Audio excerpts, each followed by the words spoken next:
장 1절에서 12절의 말씀입니다.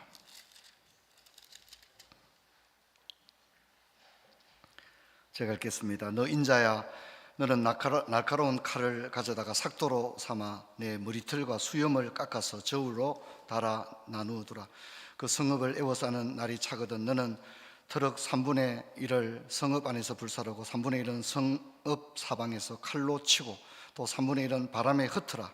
내가 그 뒤를 따라 칼을 빼리라. 너는 트럭 중에서 조금을 내 옷자락에 싸고 또 그 가운데 얼마를 불에 던져 사르라. 그 속에서 불이 이스라엘 온 족속에게로 나으리라. 주 여호와께서 이와 같이 이르시되 이것이 곧 예루살렘이라. 내가 그를 이방 가운데 두어 나라들이 들려 있게 하였거늘 그가 내 규례를 거스러서 이방인보다 악을 더 행하며 내 규례도 그리함이 그를 둘러있는 나라들보다 더하니 이는 그들이 내 규례를 버리고 내 율례를 행하지 아니하였음이니라. 그러므로 나 주 여호와가 말하노라. 너희 요란함이 너희를 둘러싸고 있는 이방인들보다 더하여 내 율례를 행하지 아니하여 내 규례를 지키지 아니하고 너를 둘러있는 이방인들의 규례로도 행하지 아니하느니라. 8절부터는 같이 있습니다. 그러므로 나 주 여호와가 말하노라. 내가 너를 치며 이방인의 목전에서 너에게 벌을 내리되 내 모든 가정한 일로 말미암아 내가 전무후무하게 내게 내릴지니라. 그리한즉 내 가운데서 아버지가 아들을 잡아먹고 아들이 그 아버지를 잡아먹으리라. 내가 벌을 내게 내리고 너희 중에 남은 자를 다 사방에 흩으리라. 그러므로 나 주 여호와가 말하노라. 내가 나의 삶을 두고 맹세하노니 내가 모든 미운 물건과 모든 가정한 일로 내 성소를 더럽혔은즉 나도 너를 아끼지 아니하고 긍휼을 베풀지 아니하고 미약하게 하리니 너희 가운데 3분의 1은 전염병으로 죽으며 기근으로 멸망할 것이요 3분의 1은 너희 사방에서 칼에 엎드러질 것이요 3분의 1은 내가 사방에 흩어버리고 또 그 뒤를 따라가며 칼을 빼리라. 아멘. 네, 성도 여러분, 3월입니다. 오늘 결석 없는 주일로 많이 올라오셔서 너무 고맙고 감사합니다. 올해는 그동안에 우리는 또 두려움과 슬픔에 사로잡힌 봄을 보내었지만 아직 모든 문제가 해결되지는 않았지만 그래도 희망적인 봄을 맞지 않았는가 이렇게 생각됩니다. 여러분, 이제 움츠렸던 마음을 이렇게 활짝 여시고 계절의 변화와 함께 힘있게 달려가는 저와 여러분 되기를 주의 이름으로 축원합니다. 오늘 설교 제목이 This is Jerusalem인데 제가 영어로 설교하는 건 아닙니다. 제가 이렇게 제목을 이렇게 넣은 것은 제가 강해를 하고 설교를 좀 해보니까 에스겔이 진짜 너무 힘든 거예요. 어떻게 하면 조금이라도 더 쉽게 설교할 수 있을까? 또 어떻게 하면 하나라도 좀 성도들에게 이렇게 말씀이 기억에 남게 할 수 있을까? 제가 이제 그렇게 고민을 해보고 있습니다. This is Jerusalem. 이 말은 에스겔이 혀가 입천장에 붙어서 14개월 동안 말 한마디 안 했습니다. 390일을 왼쪽으로 누워 잤고 40일은 오른쪽으로 누워 잤습니다. 그리고 아주 제한된 식량으로 물로 연명했습니다. 그는 온몸이 깡 말랐을 것입니다. 그런데 이제 그가 드디어 말을 했습니다. 그게 첫 마디가 오늘 설교 제목입니다. 이것이 예루살렘이라.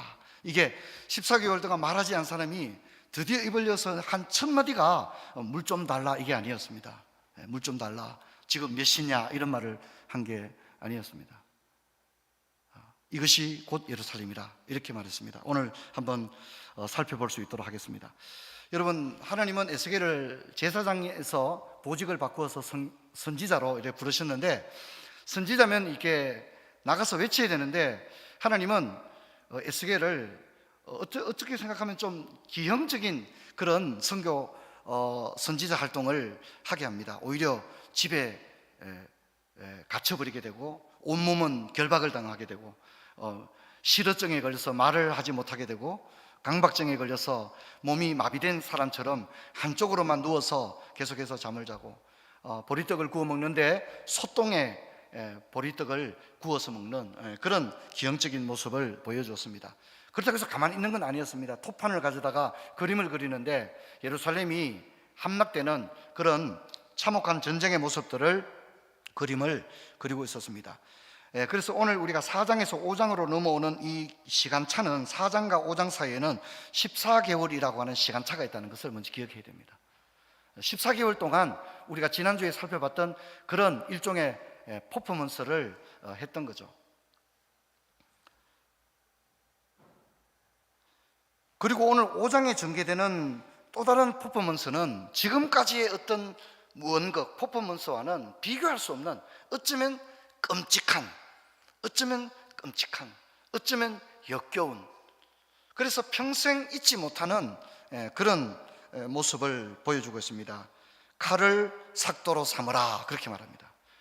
그리고 삭도로 삼아서 머리털과 수염을 깎아서 저울로 달아두라, 이렇게 얘기를 합니다. 자, 먼저 이제 칼을 구한다는 것 자체가 쉽지 않습니다. 포로 수용소에 칼이 있으면 안 되겠죠. 그렇죠? 그러면 포로들이 일종의 공격을 할 수 있지 않습니까? 그래서 아마 그들에게는 전쟁을 일으키고 살상 무기로 사용될 만한 그런 칼이 반입되는 것이 아마 허락되지 않았을 거다, 이렇게 생각됩니다. 자, 그러면 이 칼은 뭘까요? 아마 부엌에서 쓰는 어떤 요리를 위한 어떤 최소한의 어떤 둔탁한 칼이 아니었을까, 그렇게 생각됩니다. 자, 칼, 그러니까 이 에스겔은요, 모든 것이 이미지로 가득 차 있습니다. 이 칼이라는 것 자체가 뭐죠? 공격, 그리고 전쟁, 죽음, 이런 것을 연상케 하는 일이죠. 그리고 이제 머리털과 수염을 깎는다고 하는데 이것은 말이 안 되는 얘기입니다. 무슨 얘기냐면 에스겔은 제사장이고, 제사장이라는 건 뭐죠? 나실이라는 걸 말하죠. 나실일은 어떻게 해요? 수염을 깎으면 안 됩니다. 머리털을 밀면 안 되게 되어 있습니다. 제사장에게 온몸에 털을 미는 것은 금지 상황입니다. 레위기 21장 5절에 보면 제사장들은 머리털을 깎아 대머리 같게 하지 말며 자기 수염 양쪽을 깎지 말며 살을 베지 말고 라고 얘기합니다. 만일 이제 그렇게 하는 것은 스스로 하나님을 모독하는 일입니다. 그리고 자신의 직분을 부정하는 일이 되는 거거든요. 그리고 여러분, 이 수염을 밀거나 머리털을 밀다는 것은 뭘 의미하면 사별의 고통을 표현하는 것입니다. 죽음을 의미하는 겁니다. 죽음에 대한 슬픔의 표현입니다. 그리고 전쟁에서의 패배를 의미합니다. 그래서 전쟁에 패한 왕이나 장수가 포박에 묵힌 채 머리털이 밀리고 수염이 뽑히는 거죠. 이제 그런 행동을 지금 하고 있습니다. 지금까지 에스겔의 일종의 퍼포먼스도 백성들에게는 충격 그 자체였는데, 이제 5장에 나오는 이 모습은 놀라운 일이었습니다. 여러분, 14개월 동안 전혀 손질하지 않고 놔두었던 머리털과 수염을 깎는 것은 쉽지 않습니다. 여러분, 오늘 우리가 생각하는 부드러운 면도 거품과 안전 3중 면도날 뭐 이런 거 있잖아요, 그죠? 그리고 전기 면도기, 이런 거 생각하면 안 됩니다. 이 칼은 가정 부엌에서 아주 둔탁하게 사용하는 그런 칼입니다. 이것으로 머리털을 다 미는 겁니다. 머리털을 미는 겁니다. 그리고 수염을 다 미는데, 이게 14개월 동안 자랐는 머리털과 수염을 민다고 하는 것은 여러분, 이 정상적인 이 면도가 되지가 않습니다. 그리고 잘 보이는 거울, 그런 거는 우리들의 시대의 이야기죠. 그렇지 않습니까? 보지 못하고 또 남이 면도를 해주는 게 아니라 선지자가 스스로 이렇게 깎아야 하는데, 이 손이 잘 닿지 않는 그런 부위는 정상적으로 깎일 수 없을 겁니다.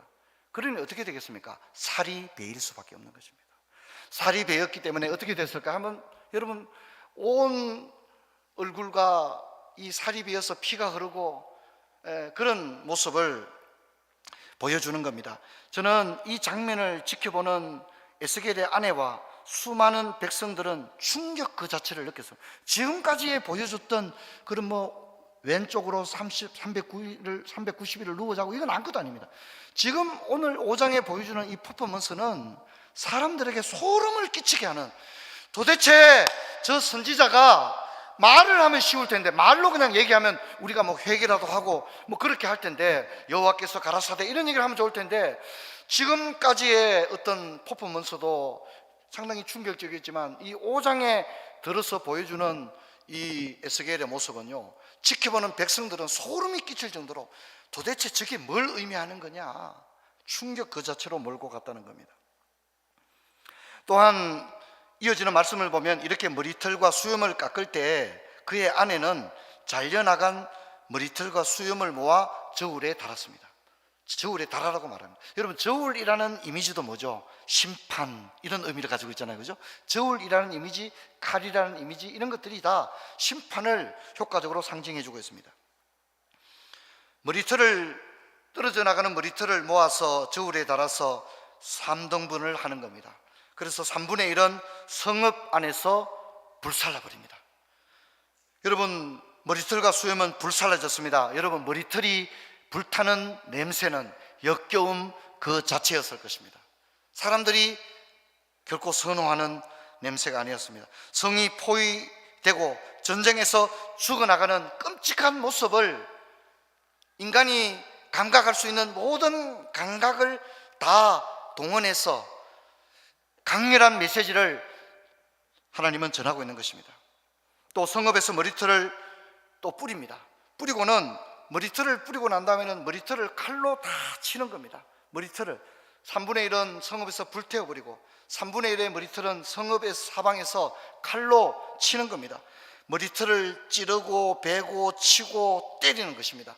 사람들이 그렇게 칼날에 죽어갈 것이라는 것을 보여주고 있습니다. 그리고 마지막에 3분의 1의 머리털은 사방의 바람에 날려버리는데, 이건 뭘 의미하죠? 열방에 흩어지게 될 것이다. 3분의 1은 성읍에서 죽고 3분의 1은 도망가다가 칼에 죽고 3분의 1은 열방 가운데 다 뿔뿔이 흩어지게 될 것이다. 무엇이 그렇게 된다고요? 예루살렘이 그렇게 될 것이다.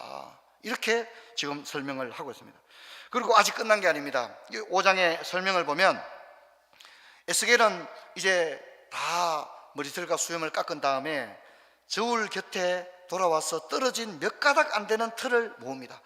털을 하나하나 우리가 방청소할 때 머리카락을 이렇게 모으듯이 그걸 하나하나 다 모으는 겁니다. 하나하나 다 모으는데 그 얼마 안 되지 않겠죠. 그리고 그것을 자신의 옷자락에 조심해서 이렇게 쌉니다. 이 사람들이 누구냐면, 이 사람들이 지금 포로로 끌려와 있는 사람들입니다. 지금 몇 가닥 안 되는 머리털을 조심스럽게 하나하나 주워서 옷자락에 이렇게 싸는데, 그 사람이 바로 에스겔과 함께 그발 강가에 포로로 끌려와 있는 사람들인데, 이 사람들은 사실은 뭡니까? 아직 불살라진 것도 아니고, 그렇죠? 굉장히 옷에 쌌다는 얘기는 하나님에 의해서 어떻게 해요?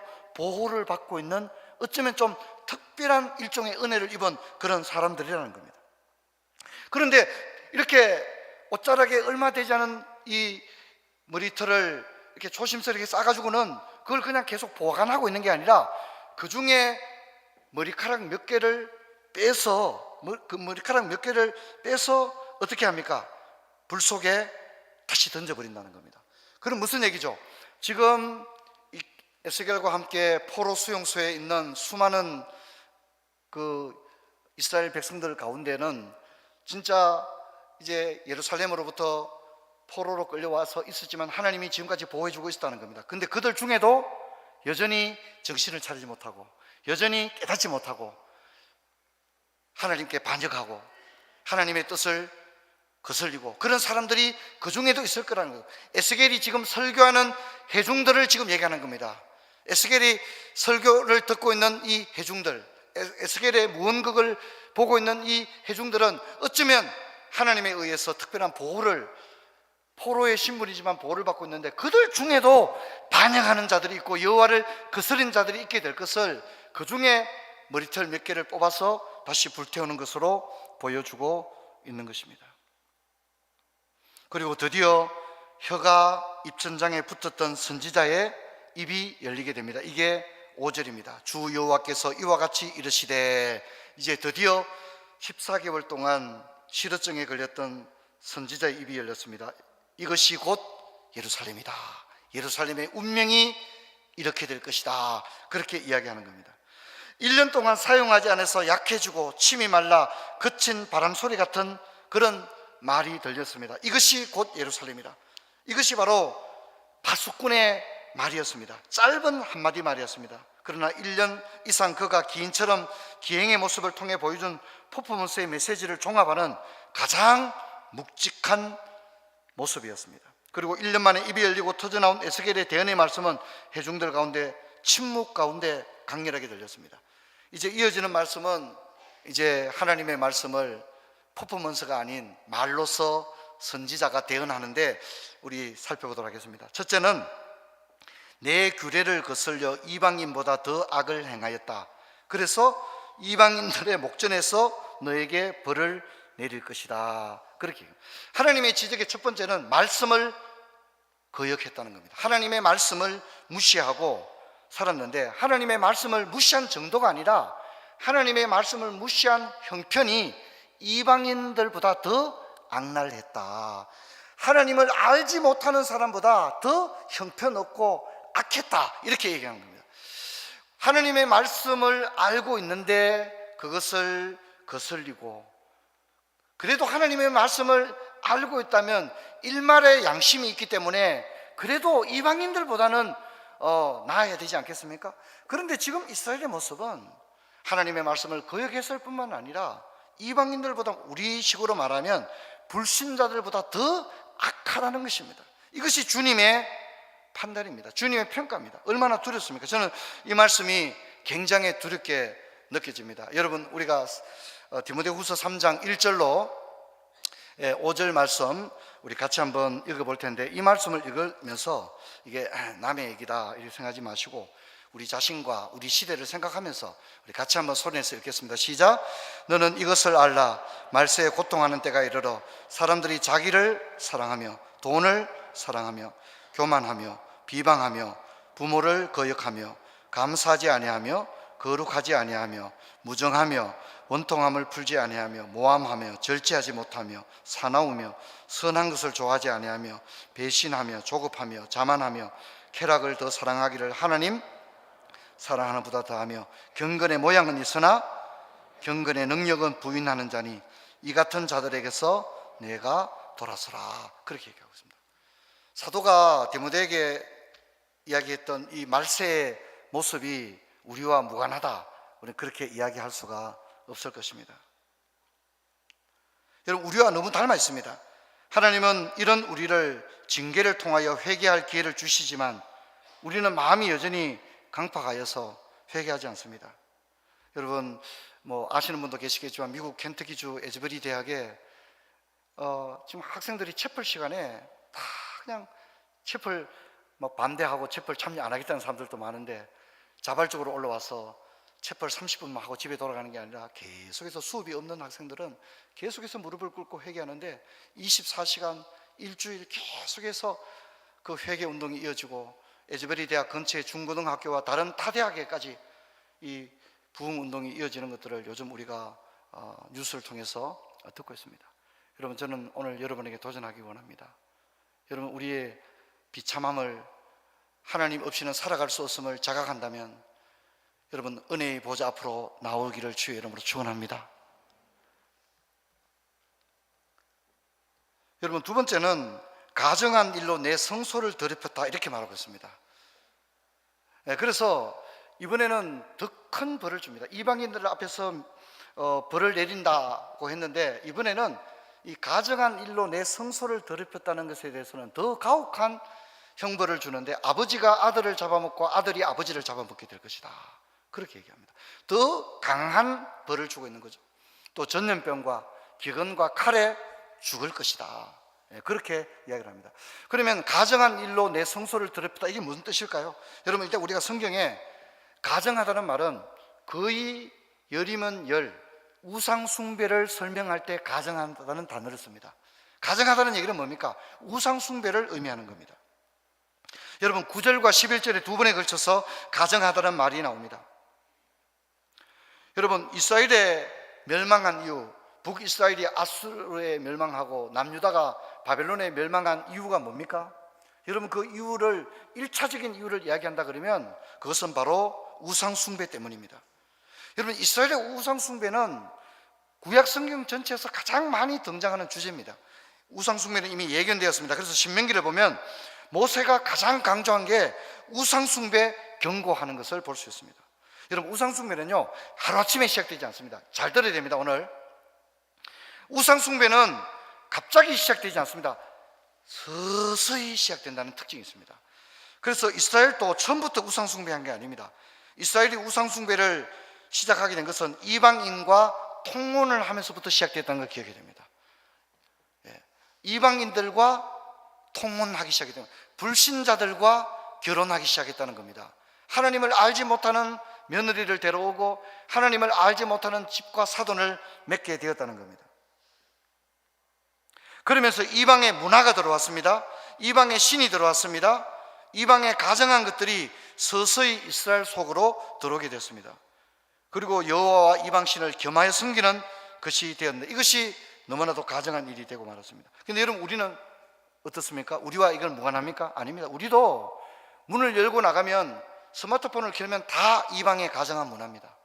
음란한 문화, 여호와와 무관한 문화, 하나님을 부정하는 문화, 죽음의 문화, 사탄의 문화, 마귀의 문화가 넘쳐납니다. 나는 상관없다, 그렇지 않습니다. 우리가 보고 듣고 느끼고 모든 것이 우리의 삶 주의가 이런 이방의 문화, 하나님을 부정하는 문화, 죽음의 문화로 둘러싸여 있다는 것을 여러분 잊지를 말아야 합니다.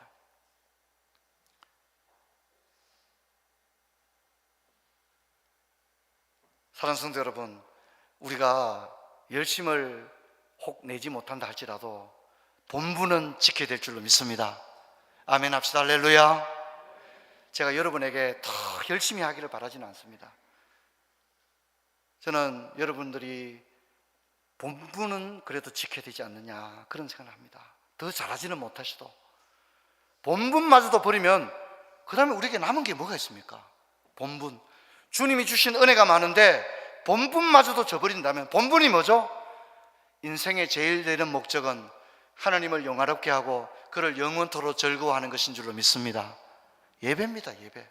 예배입니다. 자, 성경 한번 보도록 하겠습니다. 히브리서 10장 24절과 25절 우리 같이 읽습니다. 서로 돌아보아 사랑과 선행을 경외하며 모이기를 피하는 어떤 사람들의 습관과 같이 하지 말고 오직 근하여 그날이 가까움을 볼수록 더욱 그리하자. 여러분, 예배의 실패는 인생의 실패입니다. 비극과 슬픔과 고통을 가져옵니다. 예배, 오늘 바쁘니까 안 드린 게 아니고요, 그게 바로 실패입니다. 거기서 여러분의 인생의 고통이 시작되는 겁니다. 여러분, 오늘 주님께서는 가정한 것으로 내 성소를 더럽혔다고 말씀하시는 하나님의 말씀을 우리 모두가 두려움으로 받기를 바랍니다. 오늘날 예배가 무너졌습니다. 코로나 이후에 이제 신방을 하고 이러면 성도님들이 이렇게 얘기해요. 오늘 컨디션이 좀 안 좋으니까 오늘은 영상으로 예배 드리겠습니다. 안 됩니다. 교회 오십시오. 예. 병원에 입원해야 될 정도의, 그리고 또 아직도 방역 기준이란 건 있지 않습니까? 그렇죠, 그죠? 내가 확진되었다든가, 그건 지금도 그런 메뉴를 따라야 됩니다. 그러나 그렇지 않다면, 내가 확진되어서 격리 상태가 아니라든가 내가 병원에 입원해야 될 상황이 아니면, 여러분, 우리는 예배 드릴 수 있습니다. 할렐루야. 아멘 합시다. 할렐루야. 본분을 저버리지 마십시오. 본분을 아주 가볍게 여기고 본분을 저버리고, 그러면서 우리가 다른 뭘 합니까? 본분을 저버렸는데 더 뭘 하겠습니까? 인생의 우리의 존재의 목적을 가볍게 여겼는데 우리가 무엇을 할 수 있겠습니까? 여러분, 저는 도전하기를 원합니다. 이제는 우리가 예배에 목숨을 걸게 되기를 주의 이름으로 축원합니다. 다른 모든 일, 이제 저는 그런 얘기를 하고 싶어요. 이제 예전에 우리가 좀 교육을 받을 때는 주일날 뭘 하면 안 된다 자꾸 이런 교육을 받았는데, 우리 주일학교 선생님들도, 청년들을 가르치는 선생님들도, 우리 부모님들도 가정예배 드릴 때 자녀들에게 뭘 가르치잖아요. 그럴 때 안 된다 뭐 하지 마라 이렇게 가르치지 말고요, 그렇게 네거티브하게 가르치면 아무 도움이 안 됩니다. 오히려 본분을 행하는 것, 무엇은 해야만 한다. 아멘. 그렇게 가르쳐. 너무 많으면 애들이 좀 힘들어하죠, 그죠? 너무 많으면 힘들어하지 않겠어요? 그러니까 한 가지만 이야기하면 뭐예요? 저도 이제 막내를 서울로 보내면서 제가 이제 얘기를 했어요. 아빠가 바라는 것은 학점이 아니다. 아빠가 바라는 건 딱 하나다. 네가 여호와를 경외하기를 바란다. 네가 이제 뭐 내가 다 큰 너를 감시할 수도 없고, 뭐 이제 네가 네 인생을 살아갈 텐데 아빠가 바라는 건 딱 하나다. 네가 여호와를 경외하는 것이다. 그리고 아무리 바쁘더라도 주일날은 꼭 교회 가서 예배를 드려야만 한다. 그리고 우리 애가 아버지 뭐 또 다른 건 없어요. 다른 건 없다. 그게 전부다. 나는 그거면 족하다. 네가 내 아들이고 내 아들은 그렇게 되면 된다. 다른 건 괜찮다. 다른 건 어쩌도 아빠는 다 괜찮다. 여호와를 경외하고 주일날은 네가 다른 열심은 못 낸다 할지라도 주일날만큼은 단정하게 옷을 입고 교회 가서 예배를 드리는 거다. 아빠가 바라는 건 이거 딱 하나다. 제가 그렇게 얘기했습니다. 여러분 자녀들에게도 뭐 이건 하면 안 되고 이건 하면, 여러분 그래봤자 안 됩니다. 가장 중요한 본분도 못 지키는데 다른 걸 잘하면 뭐 어떻게 하자 말입니까? 다른 걸 영어도 잘해야 되고. 여러분 그렇습니까? 본분을 잘 지켜야 됩니다. 오늘 예배와 기도회마다 하나님의 은혜의 보좌를 사모하는 발걸음들이 이어지고 무릎을 꿇고 탄식하며 회개가 일어나는 이 일이 미국 켄터키주뿐만 아니라 우리 푸른 초장교회도 예배를 사모하는 이들이 자녀들의 손에 손을 잡고, 우리가 여호와 하나님 앞에 많은 실망을 끼쳐드렸지만 본분마저 저버릴 수는 없다. 우리가 하나님 앞에 내가 최소한 본분은 지키리라. 여러분 그런 운동이 우리 교회 안에 일어나기를 주의 이름으로 축원합니다. 축원합니다. 꼭 그렇게 하시기를 바랍니다. 거룩과 경건과 성결이 회복되기를 바랍니다. 주의 전으로 올라오십시오. 예배당으로 발걸음을 옮기시기를 바랍니다. 온 가족이 올라오시기를 바랍니다. 모든 공예배마다 올라오시기를 바랍니다. 주님이 예배하는 자를 찾으십니다. 우리가 있어야 할 자리는 바로 지금 이 예배 자리입니다. 여러분 잘 오셨습니다. 그리고 지금 앉아있는 이 자리가 바로 여러분의 자리고, 하나님이 여러분을 찾으시는 자리가 지금 앉아 하나님께 온전히 예배드리고 말씀 듣는 이 자리가 바로 주님이 여러분을 찾으시는 그 자리. 여러분 이 자리를 꼭 지키시기를 주의 이름으로 축원합니다. 그렇게 하기를 바랍니다. 이 자리를 떠나지 마십시오. 이 자리에서 벗어나지 마십시오. 돌아오시기 바랍니다. 돌아와서 이 자리를 회복하는 은혜가 있기를 주의 이름으로 축원합니다. 저는 이제 원래 그 양육반을 3반을 맡았어요. 사실 좀 이렇게 힘이 들고 이렇지만 첫 수업을 이렇게 하면서 제 마음에 그런 생각이 들었어요. 저도 이제 죄송합니다. 자꾸 나이가 들어가고 이렇게 건강이라든가 이 에너지가 아무래도 한계가 있습니다. 제가 요즘 이런 생각을 합니다. 야, 내가 언제까지 목회를 하겠는가? 그리고 또 목회는 또 하겠지만 제자훈련은 에너지가 많이 듭니다. 제자훈련은 오히려 설교 1시간 하는 것보다 제자훈련이 훨씬 더 많은 에너지가 듭니다. 근데 이제 제가 그런 생각이 드는 거예요. 제가 계속해서 제자훈련을 할 수는 없잖아요. 어느 시점에는 더 이상 제가 제자훈련을 할 수 없는 시점이 올 텐데, 제가 이제 원래 그런 생각을 했어요. 야, 내가 나중에 나이가 들어서 그때 내가 왜 한 사람이라도 더 붙들고 기도하고, 한 사람이라도 더 붙들고 말 이야기 들어주고, 또 격려해주고 회복시켜주고 비전을 심어주고, 아니 내가 왜 그때 조금 더 열심히 하지 못했지? 내가 그때는 괜찮았는데, 그때는 그래도 나름대로 열심히 할 수 있는 그런 힘이 있는데, 그때 내가 왜 그래 열심히 안 했을까? 그때 내가 왜 더 제자훈련 열심히 하고 한 명이라도 더 믿음으로 세우기 위해서 해산의 수고를 다하고, 그런 후회를 제가 할 것 같은 거, 제가 나중에 그런 후회를 할 것 같은 생각이 많이 들었어요. 그래서 원래 한 반을 더 합니다. 양육을 한 반을 더 합니다. 요즘 제가 마음 같아서는 진짜 보약을 먹고라도 더 한 사람이라도 더 가르치고 싶다, 그런 생각이 듭니다. 제가 영원히 목회할 수는 없잖아요. 어느 시점이 되면 저도 은퇴를 해야 됩니다. 은퇴하면 더 이상 할 수가 없지 않습니까? 사랑하는 성도 여러분, 우리도 언제나 기회가 있는 게 아닙니다.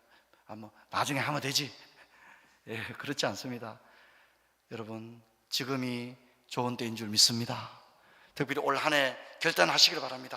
내가 목사님 깜짝 놀라게 안 해도 됩니다. 본분만 지키면 됩니다.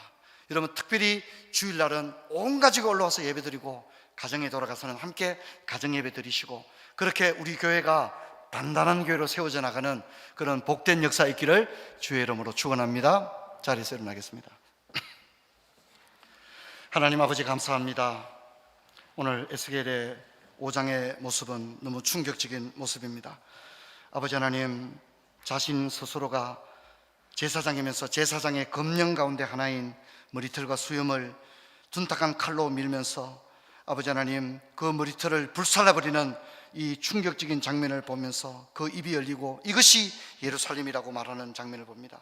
그리고 이방인들보다 더 가정한 일을 행했다고 지적하는 하나님의 음성을 또한 듣습니다. 아버지 하나님, 우리가 더 열심히 해야 되겠지만 본분마저도 감당하지 못할까 두렵사오니 아버지 하나님, 먼저 기초를 든든히 세우면서 우리가 하나님 앞에 예배해야 한다고 하는 이 본분만은 잃어버리지 않는 저희들 되게 하여 주옵소서. 푸른 초장교회 올 한 해 성도님들, 가정, 자녀들마다 이 본분을 지키는 운동이 일어나게 하시고 하나님 앞에 기초가 든든히 세워져 나가는 복된 은혜가 있게 하여 주옵소서. 주 예수 그리스도 이름으로 기도하옵나이다. 아멘.